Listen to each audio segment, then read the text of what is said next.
बिस्मिल्लाहिर्रहमानिर्रहीम। अस्सलाम वालेकुम व्यूअर्स।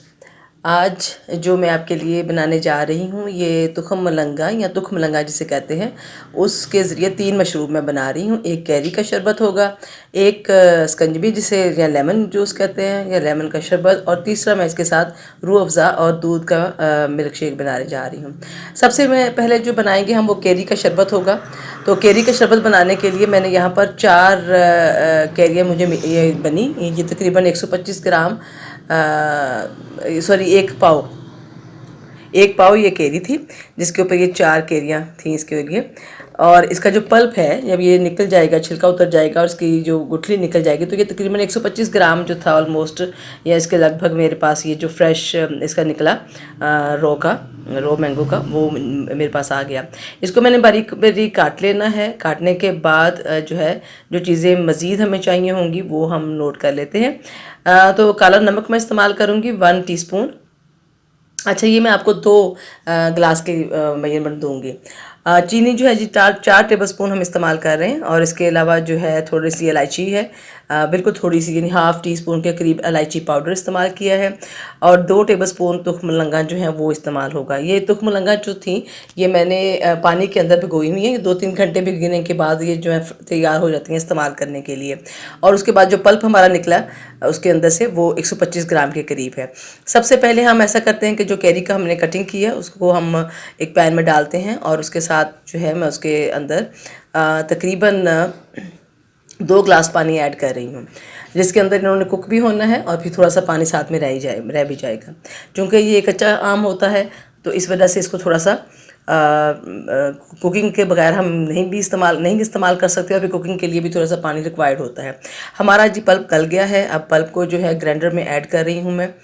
पल्प है उसके साथ थोड़ा सा पानी जो उसका था एडिशनल, वो भी उसके साथ ही जाएगा, और इसको हम अच्छे से ग्राइंड करेंगे और इसका एक पेस्ट बना लेंगे। पेस्ट रेडी हो गया।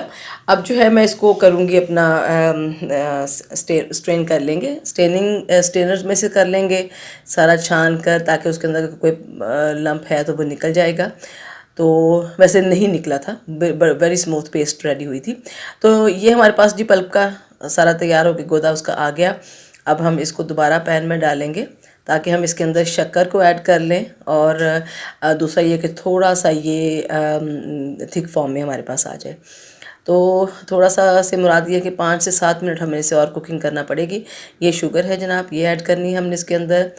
उसके अलावा इलायची पाउडर था वो ऐड किया, और उसके बाद इन दोनों को मिक्स किया ताकि शुगर जो है वो उसके अंदर डिज़ोल्व हो जाए, हल हो जाए, और जो है हमारा उसको क्या कहते हैं, थोड़ा सा थिक फॉर्म में ये आ जाएगा। जब ये शुगर हल हो गई, तकरीबन 4 से 5 मिनट में इसको लगने के बाद ये तकरीबन तैयार है। अब मैं इसको ठंडा किया थोड़ा सा। जब ये ठंडा हो गया, रूम टेम्परेचर पे जैसे आ जाता है, तो अब हम इसको जग में शिफ्ट कर रहे हैं, और इसके बाद हम इसका शरबत तैयार करेंगे। ज़्यादा से ज़्यादा कट करने के बाद आम को पकने में और उसकी सारा जो शरबत है वो तैयार होने में 10 से 15 मिनट लगेंगे आपको। और यूँ ये शरबत तैयार हो गया जनाब। 2 ग्लासेस के अंदर मैं ये ले रही हूँ। 1 गिलास में तुख मलंगा के साथ तैयार करूँगी, और एक में मैं सादा कैरी का शरबत बनाऊँगी। जहाँ पे मैं सादा कैरी का शरबत जिस ग्लास में बना रही हूँ, वहाँ पर मैंने ये देखें थोड़ा सा काला नमक ऐड किया है। जो तुख मलंगा के साथ है उसके मैं नमक ऐड नहीं कर रही। अच्छा जी, उसके बाद जो है चीनी हमारी चूँकि पहले ही शरबत में हल हो चुकी हुई है, तो अब जो है हमने उसमें काला नमक ऐड किया, उसको अच्छे से हल किया। दोनों के अंदर आइस क्यूब्स को ऐड कर दिया है, और उसके बाद एक के अंदर मैं तुख मलंगा को ऐड करूँगी। ये खाने के नॉर्मल 2 से 3 चम्मच जो है, और या फिर आप अकॉर्डिंगली अपने टेस्ट के मुताबिक भी इसमें ऐड कर सकते हैं। जो लोग इसको ज़्यादा पसंद करते हैं आप उसको ज़्यादा ऐड कर लीजिए, अदरवाइज़ जो है आपके ऊपर है। मैं इसके अंदर 2 से ढाई चम्मच जो है खाने के नॉर्मली वो ऐड किए हैं, और उसके बाद चिल्ड वाटर यानी ठंडा पानी इसके अंदर ऐड कर रही हूँ। अगर आप चाहें तो सोडा वाटर भी इस्तेमाल कर सकते हैं, लेकिन मैं चूँकि प्लेन शरबत बना रही हूँ इसलिए मैंने कोई भी सोडा वाटर के ऐसी किसी चीज़ का इस्तेमाल नहीं किया। तो लीजिए जनाब, कैरी का शरबत तैयार हो गया। एक में प्लेन शरबत है कैरी का, और दूसरे गिलास के अंदर तुख मलंगा के साथ जो है कैरी का शरबत बनाया है। अब आती है बारी दूसरे शरबत की। तो दूसरा शरबत जो है वो है हमारा स्कंजबी के साथ, तुख मलंगा के साथ स्कंजबी या लेमन जूस के साथ जो लेमन का शरबत है। तो इसके लिए चीनी इस्तेमाल करेंगे। 1 खाने का चम्मच चीनी इस्तेमाल होगी। एक ही खाने का चम्मच, तकरीबन 1 गिलास के लिए मैं बता रही हूँ, जो 1 खाने का चम्मच ही लेमन जूस है, फ्रेश निकाला हुआ है। और साथ में जनाब 1 ही टीस्पून जो है, बल्कि 1 टीस्पून से भी थोड़ा सा कम काला नमक इस्तेमाल हो रहा है। उसके अलावा चिल्ड वाटर होगा और आइस क्यूब्स इस्तेमाल होंगे। तुख मलंगा तो है ही है ऑब्वियसली। तो उसके बाद हम जो है 1 गिलास के अंदर सादा पानी लेते हैं। यहाँ चिल्ड वाटर जो होता है उसके अंदर शुगर को डिज़ोल्व करना थोड़ा मुश्किल है, तो इसलिए मैं यहाँ पर प्लेन पानी ले रही हूँ। प्लेन पानी के अंदर मैं खाने के 2 चम्मच जो है, जो नॉर्मल खाने का चम्मच होता है हमारा आम जो चावल खाने वाला चम्मच है, वो वाले 2 चम्मच शुगर के ऐड किए हैं। और ये देखिए बहुत थोड़ा सा, ये देखिए इतना सा, यानी एक उसका कोने लगा के मैंने ब्लैक सॉल्ट यानी काला नमक इस्तेमाल किया है।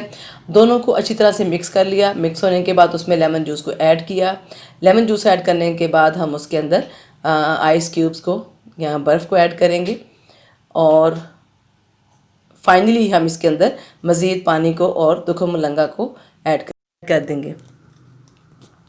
तो लीजिए जनाब, स्कंजवी दुख मलंगा के साथ हमारी तैयार हो गई है, या जिसे आप स्कंजवी भी कह सकते हैं और लेमन वाटर भी कह सकते हैं या लेमन जूस भी कह सकते हैं। बहुत ही मज़े का और बहुत ही अच्छा शरबत है। तीसरा शरबत यहाँ पर हम तैयार कर रहे हैं वो है रूह अफ़ज़ा और दूध के साथ दुख मलंगा। ठीक हो गया। तो यहाँ पर जो है जो चीज़ें मैं इस्तेमाल कर रही हूँ, दूध लिया है मैंने, ठंडा दूध है और साथ में तुख मलंगा है और रूह अफ़ज़ा को ऐड करेंगे यहाँ पर हम। आप चाहें तो जामे शीरी वगैरह भी इस्तेमाल कर सकते हैं या कोई भी फ्लेवर जो आप लेना चाहते हों। और चीनी अगर आप चाहें तो इसमें एडिशनल ऐड कर सकते हैं, लेकिन चूँकि रूह अफ़ज़ा ख़ुद मीठा है तो इस वजह से मैं इसमें एडिशनल कोई भी शुगर ऐड नहीं कर रही। तो दूध हमने ले लिया गिलास के अंदर।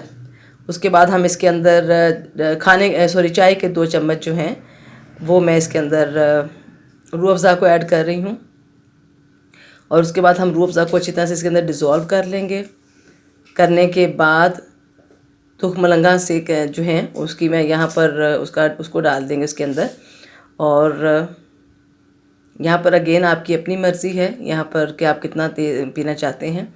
तो मैंने यहाँ पर 2 से 3 जो हैं वो चाय के चम्मच, यानी वो सेम जो टीस्पून था उसी को उसके अंदर ऐड कर दिया है। ठीक हो गया जी। और साथ में हम इसमें फिर आइस क्यूब्स या बर्फ़ के इसमें टुकड़ियाँ डाल देंगे। तो यूँ हमारा चिल्ड रूह अफ़ज़ा तुख मलंगा के साथ बन गया। तो व्यूअर्स, ये बहुत ही आसान सादा सी रेसिपीज़ थी शरबत बनाने के लिए। एडिशनल मैंने इसके ऊपर थोड़ा सा और रूह अफ़ज़ा डाला, इसको थोड़ा सा और कलरिंग करने के लिए। बहुत ही मज़ेदार है, बनाइएगा और अपने कमेंट्स के साथ ज़रूर आगाह कीजिएगा कि आपके ये शरबत बने कैसे बने और आपको कैसे लगे। अपना बहुत सा ख्याल रखिएगा। अल्लाह हाफिज़।